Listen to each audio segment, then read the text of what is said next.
what do you think were accomplishments made by the board majority?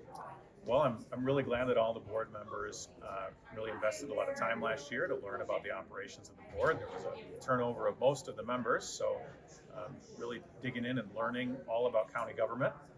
That was really great. I'm really glad that we abolished the DEI department. That's one change that I'm really proud of. That was something we did on day one.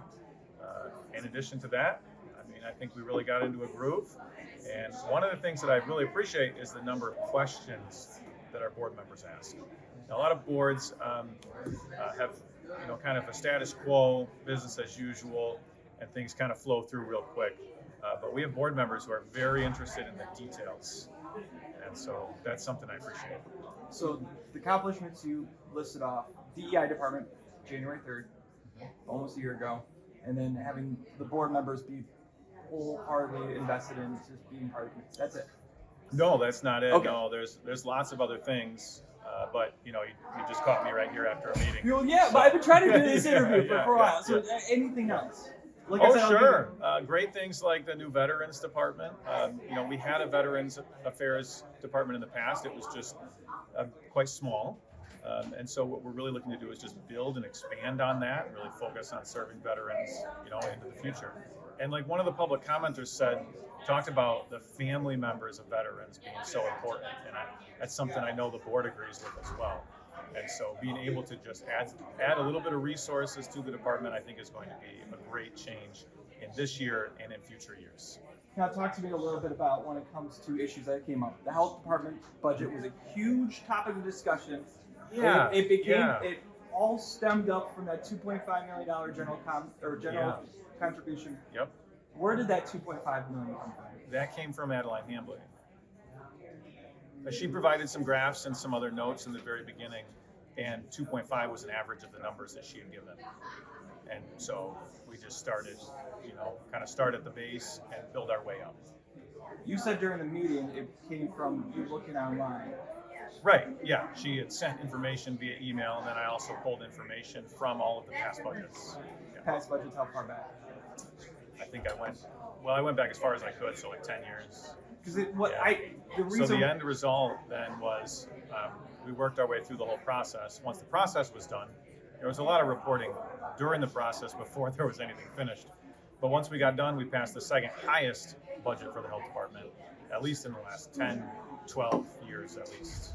The reason why I'm sticking to trying to understand where you came up with the 2.5 is because I obviously heard from the health department with their numbers they gave us. Obviously we heard from what you said pre-COVID levels.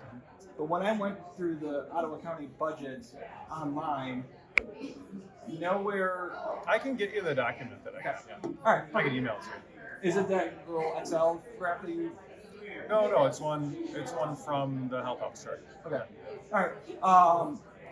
When it comes to transparency, you guys have discussed having a transparent government when it comes to fiscal stuff, right?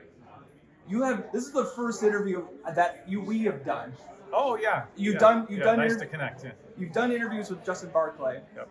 Yeah. You've done some Epic Times and some other news outlets. Yeah. The New York Washington Examiner was the other one? I believe there was the Washington Examiner, yeah. A couple others. Why not talk to us? Oh, we do. I just emailed you last week, asked what questions you wanted answered. But that was the first time. We've talked before. And then when I asked you what questions you wanted answered, then you wouldn't answer me. No, I replied back. You replied back? Yeah, I said hey, I think it'd be more transparent to do an interview. I think my point was it was over the New Year's weekend and I had family over, and so I didn't have time to meet. But I had set aside time to answer your questions if you could email them. Family, watch a movie or whatever, I take a few minutes to send you an email. Yeah. But you were pretty clear that you didn't want to send any questions. Yes, because I feel this is more transparent, be able to have a dialogue and conversation, and we'll be able to kind of ask questions going on. And if you ever have any questions, feel free to email them. You've not done that this whole year. Right, because so if you would have, I would have answered. But like I said, transparency, right here. Well, what I said, busy with family. I'm a dad. I got 2 kids. I run several businesses.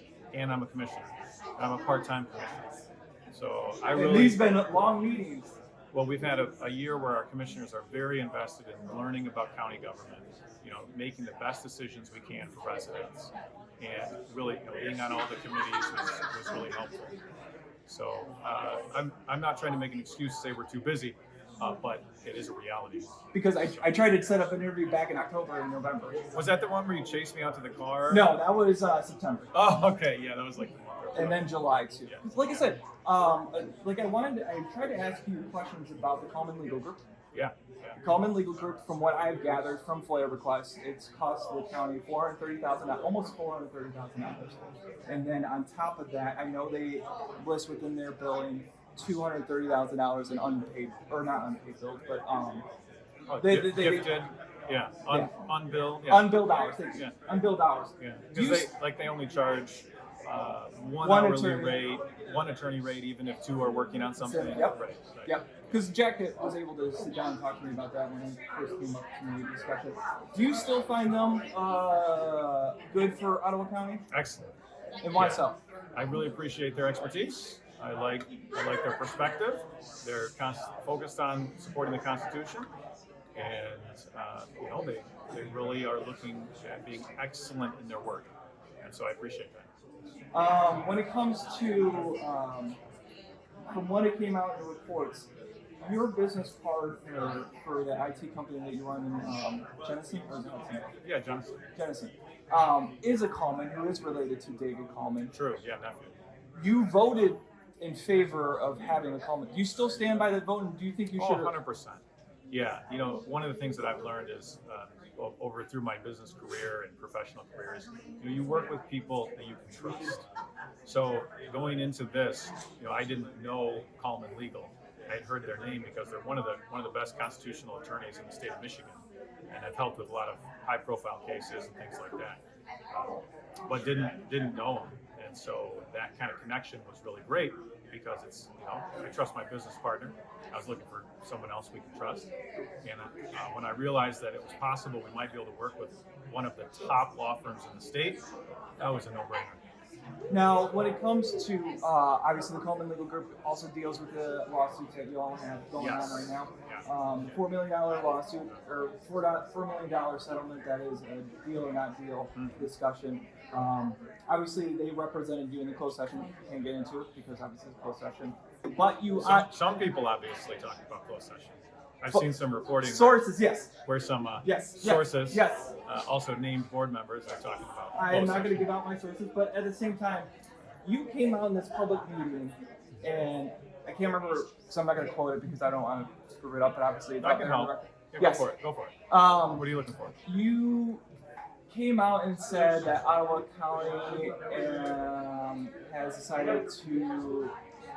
Can't remember the name exactly. The continued litigation and settlement activities. That one? Yes. Is that what you're talking about? All right. Yeah. So, and then recommendation. Yeah. By that's the recommendation.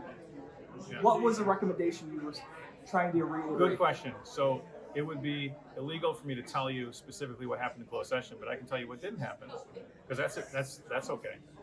I can tell you that our legal counsel did not recommend a settlement. And so if the news has reported that, then that's false.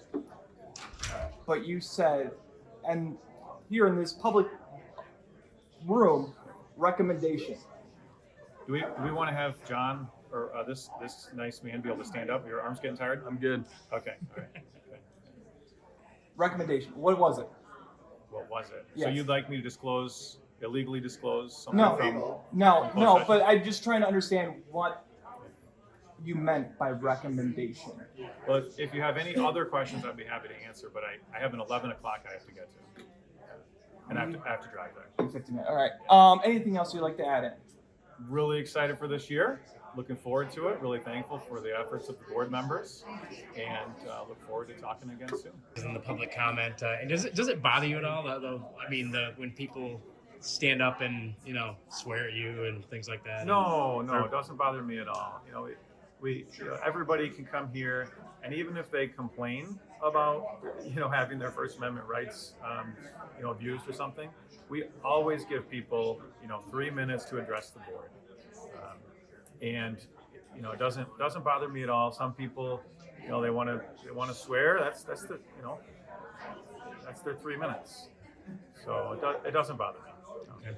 What's changing with the policy there? I noted there's some things highlighted in red. I mean, you can We recess added the meeting, I guess. Is that what we added some clarifying language. I asked corporate counsel to give some input on how to clean things up a little bit, how to clarify some of it, and so that's what we did. Moss, you ran on. What were some big topics that you think you ran on that you've succeeded here in Ottawa County?